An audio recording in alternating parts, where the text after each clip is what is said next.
Donc dans le livre des rois, qui a plusieurs parties, pour ceux qui ne le sauraient pas, le héros le plus important qui occupe le centre du livre des rois, c'est Rostam, et qui traverse d'ailleurs tous les règnes de tous les rois. Enfin, il vit dans, plusieurs centaines d'années en réalité, si on veut calculer son temps de vie.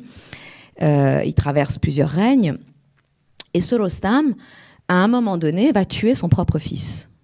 Et ça, c'est un épisode absolument tragique, mais c'est un des épisodes, probablement, peut-être l'épisode le plus connu, même par le peuple, en fait, de ce livre des rois. Et donc, il faudrait, pour bien comprendre tout, que je vous raconte l'histoire de Sohrab, donc le fils de Rostam, depuis le début. Mais je n'ai pas le temps. Je vois qu'il y a quelques étudiants qui étaient là en histoire de la littérature persane avec moi. Ils savent que ça m'a pris 2 heures et que nous sommes restés sur notre faim. Donc, je ne vais pas vous infliger un cours de 3 heures. Toujours est-il que ce qui est important de savoir, c'est que Rostam a eu une aventure d'une nuit avec la fille du roi de Kaboul.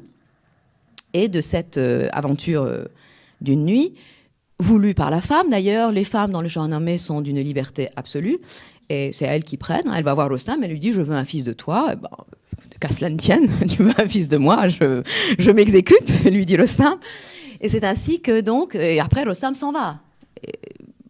Et il sait qu'à un moment il a eu un fils, mais enfin il sait qu'il a un fils assez prodigieux de cette femme, mais il ne la connaît pas plus que ça. Bref, quand le Sohrab devient adolescent, très jeune en fait, il décide de partir à la recherche de son père. Et tout un tas de concours de circonstances qui seraient délicieux de raconter, mais que je ne vous raconterai pas, font qu'il rencontre son père. Enfin, de loin, il voit son père, etc. Mais pour des tas de raisons, il n'arrive jamais à savoir que c'est son père. Parce qu'il ne le connaît pas, évidemment. Donc, pour des tas de raisons, Rostam n'arrive jamais à savoir que ce soldat, ce chevalier qui est touranien, parce qu'il vient du Touran, l'ennemi légendaire de l'Iran, eh bien, c'est son fils, et Sohrab ne saura pas que celui qui va combattre, c'est Rostam, son père. Donc, leurs noms ne sont jamais prononcés, on fait en sorte qu'ils ne sachent pas. Évidemment, sinon, ce ne serait pas vraisemblable. Toujours est-il que donc ils se battent en corps à corps, en duel, et puis Sohrab, Ferdowsi nous met vraiment prend soin de nous dire, Sohrab était beaucoup plus jeune que Rostam. Et comme il était le fils de Rostam, il avait toutes les qualités de Rostam, moins la vieillesse qui donne de la faiblesse. Et donc, il met à terre Rostam, très vite. Et là, Rostam, il se dit, je vais mourir. Et à ce moment-là, il fait une ruse. Il dit, non, mais tu sais, la coutume dans notre pays, c'est qu'on ne tue pas la première fois qu'on a mis quelqu'un à terre. On lui redonne une deuxième chance. Et Sohrab, qui au fond de son cœur sent une affection pour cet homme, il ne sait pas pourquoi. Mais nous, on le sait, nous les lecteurs. Parce qu'en même temps, Ferdowsi est un génie de la narration.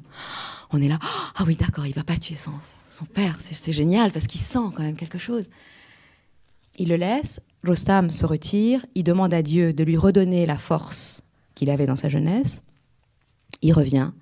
Cette fois-ci, il met Sohrab à terre et il le tue. Sohrab dit, mais enfin, je croyais que... Ah non, il le tue. Enfin, il le tue. Il le blesse à mort. Et voici donc la traduction.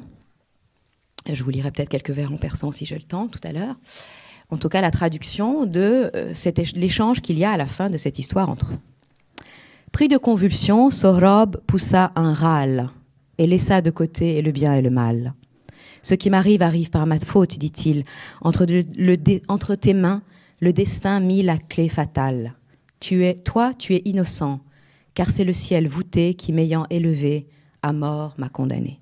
Il ne condamne même pas cet homme, dont il ne sait pas encore que c'est son père, pour l'avoir tué par ruse d'une certaine façon. Il dit c'est le destin. Et ça, Ferdowsi le dira tout le temps. C'est le destin. Nous, on ne peut rien faire contre le destin. Ça, c'est un point commun avec le monde grec. Dans toutes les tragédies grecques, vous verrez, toujours ils disent c'est le destin. On n'y peut rien. C'est comme ça. Et mes contemporains diront d'un air moqueur, cette haute statue a mordu la poussière.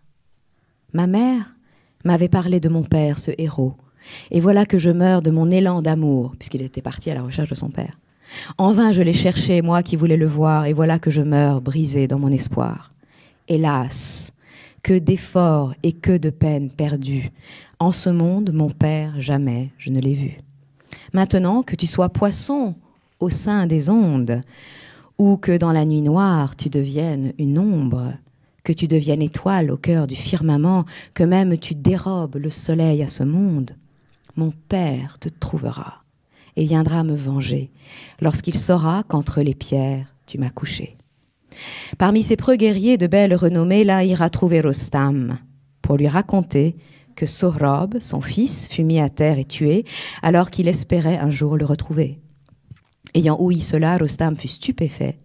Devant ses yeux, le monde s'assombrit à jamais. Le héros chancela et perdit connaissance. Étranger à son corps, sans force, sans puissance. Puis, revenant à lui, tout en pleurs et en cris, il demande à Sohrab de prouver ce qu'il dit.